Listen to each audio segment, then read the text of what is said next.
కేవలం 5 నిమిషాల్లో నోటికి రుచిగా మామిడికాయ తొక్కు పచ్చడిని ఏ విధంగా ప్రిపేర్ చేసుకోవాలో చూద్దాము.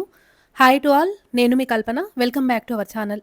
ఫస్ట్ టైం మన ఛానల్‌ని చూస్తున్నట్లయితే ఛానల్‌ని సబ్స్క్రైబ్ చేసుకోండి. పక్కనే ఉన్నటువంటి బెల్ ఐకాన్‌ని యాక్టివేట్ చేసుకోండి. పచ్చడి కోసం నేనిక్కడ ఒక మామిడికాయని తీసుకున్నాను. ఈ పచ్చడికి పుల్లగా ఉన్న మామిడికాయ అయితేనే బావుంటుంది. కాబట్టి పుల్లగా ఉన్న మామిడికాయని తీసుకొని పైన ఉన్నటువంటి పొట్టును మొత్తం గూడా తీసేసుకోవాలి. చూడండి, ఈ విధంగా మామిడికాయ పైన ఉన్నటువంటి పొట్టు మొత్తం గూడా పీల్ ఔట్ చేసుకోవాలి. ఇలా పీల్ ఔట్ చేసుకున్న మామిడికాయని ముక్కలుగా కట్ చేసుకోవాలి. ఈ మామిడికాయకు ఇంకా టెంక పట్టలేదు. చూడండి, జీడి మాత్రమే ఉంది. కాబట్టి ఈ లోపల ఉన్నటువంటి జీడి మొత్తం గూడా తీసేసుకోవాలి.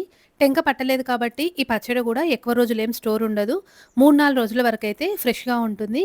చూసారు గదా! ఈ విధంగా ఇందులో వచ్చిన జీడిని మొత్తం గూడా పక్కన పెట్టి దీన్ని ఈ విధంగా ముక్కలుగా కట్ చేసుకోవాలి.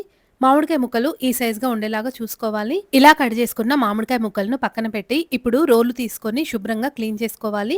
రోలుకు ఏమాత్రం తడి లేకుండా చూసుకోవాలి. ఇప్పుడు ఇందులో మామిడికాయ ముక్కల్ని వేసుకొని మామిడికాయ పులుపుకు తగ్గట్టుగా ఉప్పు, కారాన్ని యాడ్ చేసుకోవాలి. ఈ మామిడికాయ పులుపు కొద్దిగా ఎక్కువగానే ఉంది. అందుకని నేను 2 స్పూన్ల కారాన్ని, 1 స్పూను సాల్ట్‌ని యాడ్ చేశాను. వీటితో పాటు పావు స్పూను మెంతులు, పావు స్పూను జీలకర్ర, 5 నుండి 6 వెల్లుల్లి రెబ్బలను ఈ విధంగా పొట్టుతోటే వేసుకోవాలి. ఇప్పుడు ఇందులో కొద్దిగా పసుపు కూడా వేసుకొని వీటన్నిటిని కూడా కచ్చా పచ్చగా దంచుకోవాలి. ఒకవేళ మీరు మిక్సీ వేస్తున్నట్లయితే మరీ మెత్తగా కాకుండా కొంచెం బరకగా గ్రైండ్ చేసుకోండి. అంటే కొంచెం పలుకుగా ఉండేలాగా గ్రైండ్ చేసుకోవాలి. ఒకవేళ రోట్లో నూరుకుంటే గనక స్పూన్‌తో ఈ విధంగా కిందికి పైకి అనుకుంటూ ముక్కలన్నిటిని కూడా ఈ విధంగా కచ్చా పచ్చగా దంచుకోవాలి. పచ్చడి మరీ మెత్తగా ఉన్నట్లయితే బావుండదు. కొంచెం పలుకుగా ఉన్నప్పుడే టేస్ట్ అనేది బావుంటుంది. అందుకని మరీ మెత్తగా కాకుండా కొంచెం ఈ విధంగా పలుకుగా ఉండేలాగా చూసుకోండి. చూసారు కదా! ఈ విధంగా ఉంటే సరిపోతుంది. ఇప్పుడు ఈ పచ్చడిని ఒక బౌల్‌లోకి ట్రాన్స్‌ఫర్ చేసుకుందాము.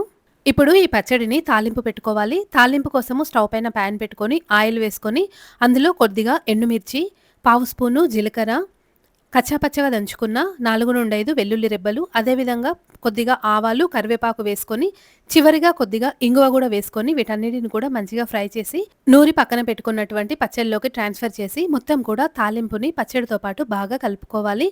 అంతే, ఎంతో టేస్టీ మామిడికాయ తొక్కు పచ్చడి రెడీ అయిపోయింది. ఫ్రెండ్స్, చూసారు కదా! కేవలం 5 నిమిషాల్లో ఈ టేస్టీ మామిడికాయ పచ్చడినైతే ప్రిపేర్ చేసుకోవచ్చు. వేడి వేడి అన్నంలో కొద్దిగా నెయ్యి వేసి కలిపి పెడితే పిల్లలు కూడా చాలా ఇష్టంగా తింటారు. నేను చేసిన ఈ పచ్చడి మీకు నచ్చిందనుకుంటున్నాను. వీడియో గనుక మీకు నచ్చినట్లయితే లైక్ చేయండి.